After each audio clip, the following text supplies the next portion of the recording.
now we are going to have a lot of fun and we're going to learn a lot. We are going to be meeting people who represent three branches of government in Connecticut, and I think you have prepared questions for them. So what we're going to do is I am going to have our guests introduce themselves and say who they are, and then we will have you, I guess, raise your hands to ask questions. I'm going to repeat the question, and then we'll get the answers from our guests. Does that sound good? Great. Then first, can we begin with introducing yourselves? Sure. So good morning, guys. How's everyone doing? Good. All right. And lunch was good? Yeah. All right, cool. So my name is Eric Russell, and I am the state treasurer in Connecticut. So I'm responsible for overseeing all of the state's money and finances and making sure that we're making good investments in the state. And I've been treasurer for a little over a year. I got elected last year and started. And I've been having a lot of fun. I'm an attorney by trade, so I was a finance lawyer before I ended up running for treasurer. And I did that for about 10 or 11 years. So that's my background. Good afternoon. Oh, buenas tardes. Okay, great. My name is Hilda Santiago. I am a state representative, and I represent the city of Meriden for the 84th District. The number's not that important. But I've been a state rep now for 12 years. Before that, I served on the city council for 8 years, and I am the first elected Puerto Rican in the city of Meriden to serve on the city council, and I am the first Puerto Rican woman to serve as state representative for Meriden. I started off being a teacher a long time ago, and that was my passion, was education, and it still is. But I ended up in social services, and I ended up being a politician. So my job is to make laws with a whole bunch of other people in the state capitol that sometimes you might want to follow or not follow, but you're supposed to follow. So everything that happens on a daily basis, like even stopping at a red light, it's all issues that we talk about at the state legislature in making those laws. So thank you for having me here, and I hope you had a great, great lunch. Thank you. Thank you. Good afternoon, everyone.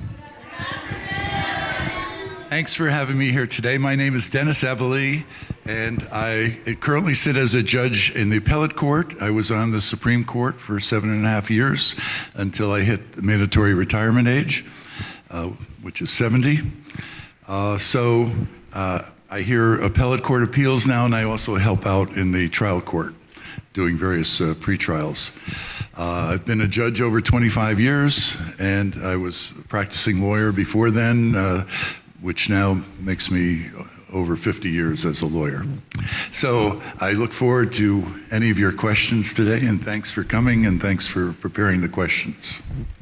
Thank you very much. This is wonderful. So we have three branches of government, and I know that you have questions. So did each school come with some questions, and do you have a student assigned to ask questions?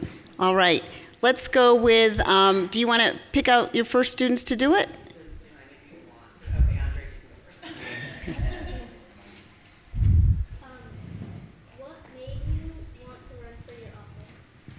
So the question is, what made you want to run for your office? So I never saw myself running for office. That really wasn't my plan. I grew up in inner city New Haven.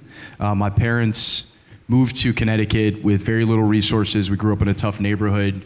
And I knew I always wanted to do something to help give back to the community that raised me in so many ways. And when I first got introduced to politics and I saw how laws were made and how action was taken in government, one thing I noticed is that there weren't a lot of people who looked like me or were from the community that I grew up in who were actually involved or who had a seat at the table. And so after practicing law for many years, this opportunity came up, and I felt like it was a great way for me to combine my professional experience as a lawyer and working in finance with my lived experience and background to make sure that we have folks in government who understand all of our communities across the state and that could bring that perspective to the table. And so what I really was excited about as treasurer is, when you are responsible for a large amount of money, you also have a lot of influence on how things are done. You're able to weigh in. And I want to make sure that while we are taking care of the state's finances, while we're moving in the right direction from that perspective, that we're also thinking about how we create opportunities for people to lift themselves up and for everyone to for there to be a level playing field, to create more economic opportunity for people so that everyone can thrive in our state, right? And so that was really what encouraged me to run for office. Thank you. Would you like? You can clap.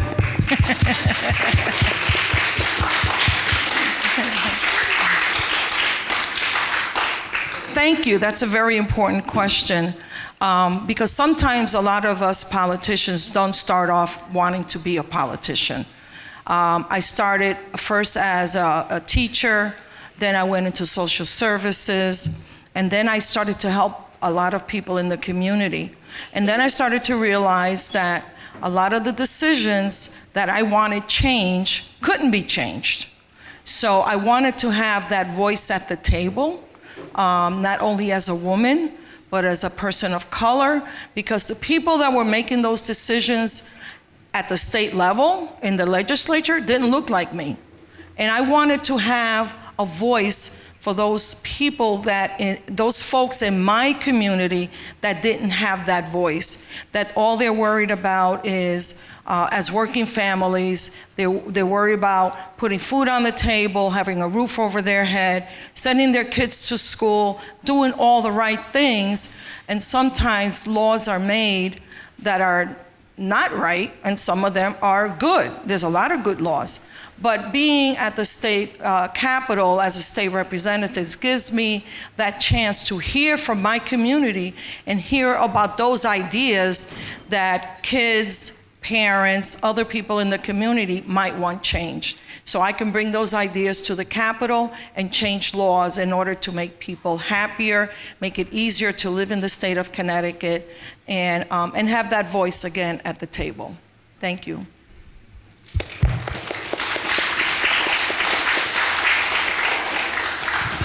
Thank you. Well, as a Superior Court judge and an appellate judge, we are not elected. We are appointed by the governor and approved by the General Assembly. And you have to go through a process where you fill out a questionnaire, you go before a judicial selection commission for an interview, and then if they approve you, you get put on a list. And the governor must appoint judges from that list, but doesn't have to appoint everyone who's on the list. So many people wait a long time. After I got on the list, I waited 3 years, which I was fortunate to be appointed. And again, as I said, that's over 25 years ago. But from the first time I started practicing in court over 50 years ago, almost immediately I could tell that what I wanted to do was be a judge. And so it's a process that kind of began from year one of being a lawyer, appearing in court in front of judges, and was lucky enough to be appointed. So thank you for that. Thank you. Those were really wonderful answers, and something for all of you to keep in mind as you're thinking about your experiences in life and what you would like those to lead to. So let's have another school ask a question.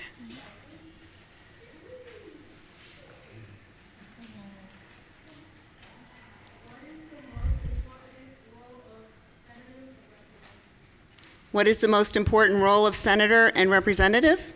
That's the question. Very good. Good question. As you know, I'm a representative. We have two houses. We have a House of Representatives and we have a Senate. And those are the folks, there's 187 of us that are elected. And one of the reasons, again, why I became a representative was to make change, especially in my community. My community is mostly minority. There's a lot of people that are renters. There's a lot of folks that don't have high education, so some of them are just making minimum wage to survive. And as many of you know, that living in the state of Connecticut is very expensive. Your parents might complain about it once in a while. It's too expensive to live in Connecticut. The taxes are too high. But we, at the state legislature, make a list of what taxes your parents pay at the stores, in the restaurants. We make those decisions at the state level, even little things like that. So one of the things that we're going to work on this session, and it came, and something that we've been fighting for a while, is like, when you go to a restaurant, the waitresses make a lot less money than the minimum wage in the state of Connecticut. In the state of Connecticut, the minimum wage now is $15.69, I believe. But the waitresses and the busboys get paid a lot less than that because they also get tipped. And now that whole association and all the people that work in the restaurants are now fighting so that they also get paid $15.69, just like everybody else does starting their jobs, but that they can also keep their tips. So a lot of restaurant owners don't pay them the minimum wage. So that's something that's might not be important if you're not in that industry, in the food industry, or if you don't work in that line of work, but it's important for them because they want to stay in the state of Connecticut. They love being here. They want to, pay their taxes, but they also want to make good money in order to survive in the state of Connecticut. So those are some of the things that I got to think about. So there's so many other laws that we enact, that we do every session, but you need both houses in order to approve a bill. If it starts in the Senate, it's approved in the Senate, and then it comes down to the House, and then we have to approve it, and then of course it goes to the governor, and then the governor signs the bill. That's how we basically got the minimum wage to go up over a series of 4 to 5 years, because in other states around the country, the minimum wage, the federal wage rate, I think now is about $7.25. I haven't read if it's gone up, but those are important decisions that does affect why you stay in Connecticut, why you want to live in Connecticut, why you want to raise your family in Connecticut. And we always are, and we as legislators are always trying to make it easier for people to stay in Connecticut. That's the easy question. That's a short way of answering that question. But thank you for the question. Thank you very much. Do either of you want to respond to that question? So the one thing I would say, I obviously am not a state representative or a senator, but my office works very closely with the legislature. And so there's a lot of work that I do in my office in terms of managing the state's money and fiscal policy, but we also advocate for legislation and work with the legislature to get that passed. And so one example of that was legislation that we got passed, and we funded a program called Connecticut Baby Bonds this year. And what Connecticut Baby Bonds is it's a program to address poverty in the state. So now in Connecticut, for any baby who's born into poverty, there will be $3,200 that's invested in a trust on their behalf. And I invest that money over the life of that child. And when they are between the ages of 18 and 30, they can access that money to help pay for college or to help purchase a home here in Connecticut or to start a business here in Connecticut. And the whole idea is that if you have access to some money when you are 18 years old, you can turn that money into wealth over time, something that's going to grow, right? And we want more people, our young folks, we want buying homes here in Connecticut and staying here and raising families and starting their careers here. And so that is an example of how my office will often work with the legislature, with senators and state representatives to get policy passed that's really important for our state. Thank you. Justice? Thank you. Yes. I just wanted to add, just for a minute, as a judge, the most important thing from my perspective is whenever we hear a case, you may have heard the expression, there's two sides to every story. And we have two sides, and it's important. We don't know any of the parties that come before us. It's important to listen to both sides, to let them write briefs on the law. You listen to all the facts from witnesses, and only after all the facts are in and you've read all the law do you make a decision. So it's important to listen to everyone. That is an excellent point. And I think as you're thinking about the three branches of government, sometimes we think about them as three branches of government and not how they intersect and work together. And I think that this question brought out a really good point about how all of the branches have to have similar skills so that they can work together on our behalf. Now we have a third school, and we have a question there.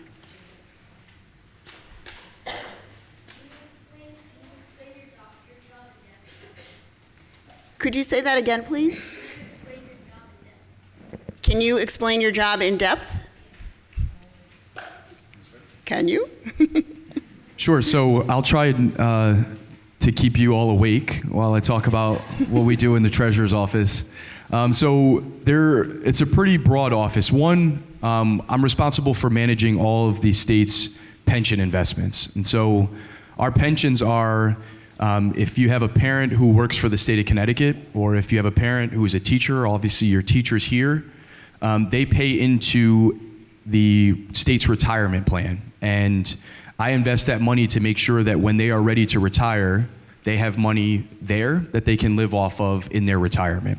And so it's really important that we manage those funds responsibly, because it is it's the safety net. It's how state employees and teachers are ultimately going to make sure that they're able to retire with dignity after working many years servicing you all, right, and making sure that they're giving you a great education. And there's about $50 billion in our pension funds that I'm responsible for managing. I also manage all of the money that comes in and out of the state to make sure that we can pay our bills on time, that we have money when we are looking to invest in projects around the state. And so there's about $250 billion that comes in and out of the state every year that I'm responsible for making sure we're on top of. All of our bonding, so it's how we borrow money, it's how we build schools and bridges and childcare facilities and housing all across the state. All of the bonding and borrowing goes through my office. I oversee our CHET program, which is a college savings program that your parents can pay into. So if you put money into your college savings account, we'll invest that money and make sure that it's growing over time. That way, when you're ready to go to college, you're able to access that money to help pay for school. So there's a lot of different things that we cover. But as I mentioned, there's also this opportunity to really look at policy and look at innovative programs like baby bonds, ways to help lift communities up and invest in people. The role of treasurer, I think in some ways I'm really focused on the future. My role is not about any 1 year at a time. There's a lot of investments we make that really we won't see the benefit of until 10 years down the road. And so what it allows me to do, I think sometimes, is think a little bit bigger picture. And it's fun because being a younger person in government, I know I don't seem young to you guys, but I'm the first, so Sean Scanlon, who's the comptroller, and myself are the first millennials to get elected to statewide office in the state's history. And I think both of our roles, we're able to think about the long-term future that we want down the road, which is pretty cool. So that's kind of some of the key pieces to my job. Thank you. That was good.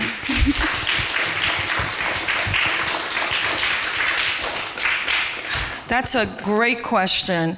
To go into depth a little bit more, the responsibility of the state reps and the state senate, along with the governor, is to make sure that the state of Connecticut has a state budget.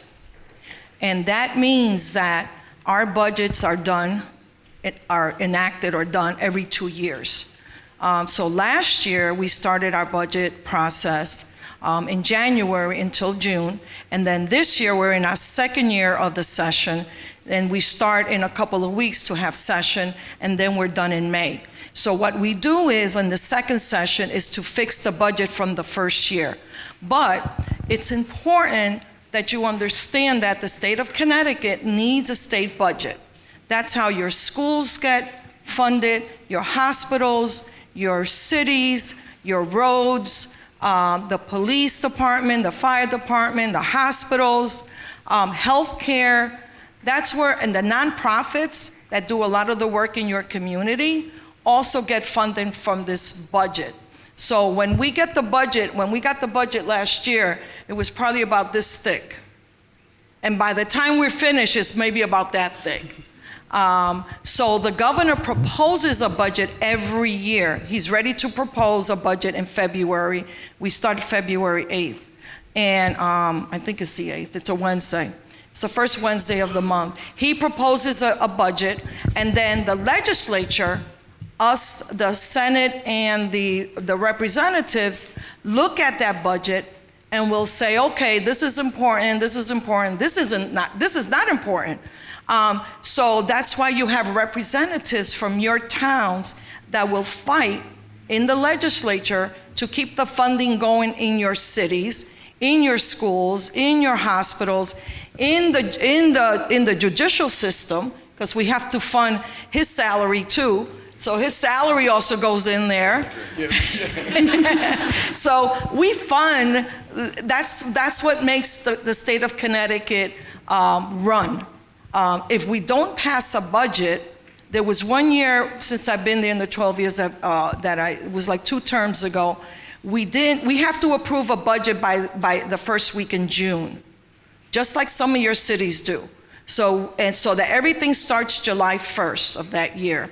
But there was 1 year that we didn't approve a budget until October. And that means that a lot of the programs that your parents are using, the people that work for the state workforce, everything kind of get put on hold, and hopefully they'll get paid if they work for the state, and if the money's coming to the cities, that city employees will get paid, that judges will get paid, everybody gets paid. So that's important. And that year, like a couple of days, we had until October 31st, which is, of course, you all know is Halloween. We had a couple of days to approve the budget. Because if not, then if we don't approve a budget by the end of October, then the whole state shuts down. It's almost like, I don't know if you're watching the news now, but it's like the federal government. The federal government has to keep approving a budget to keep it running, because if not, a lot of federal programs, a lot of federal state parks, a lot of things won't get done at the federal level that are supposed to get done, because and then we don't get our money at the state either, because the federal government gives the state of Connecticut also a budget, depending on our population. So that's why it's important that we pass a budget every year on time, so that the services in your community will continue. That to me is the most important thing. I sit on the finance committee, so we have to find the money, and then the appropriations committee, which is another big, huge committee, has to spend it. So we raise it and they spend it. Those are the 2 most important committees in the Capitol right now. But that, I think, is the most important job that we have, and our responsibility, and you need to hold us accountable, or your parents need to hold us accountable, and your teachers and everybody else, to make sure that we pass a budget so that the state of Connecticut can continue with services. Thank you.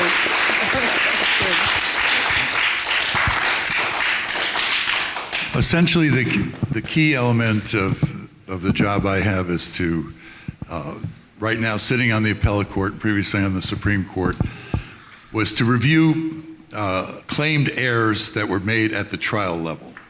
So, I'm sure you all watch TV, and you may have watched trials on TV. That's in Connecticut, that's called the Superior Court. They handle all the trials.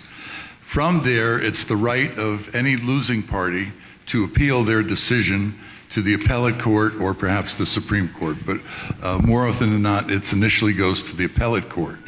So each side prepares a brief, and it has an appendix of everything that happened in the trial.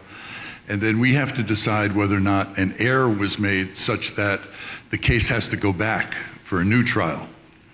And essentially, I've always said, to have this job, and you're in a perfect position to you have to love to read. When I was on the Supreme Court, it was not uncommon to have each case involve about 5,000 pages of reading.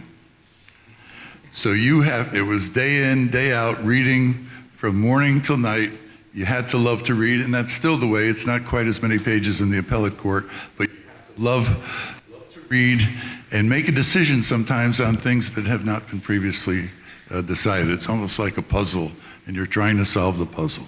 But thanks for the question. Thank you. Thank you very much.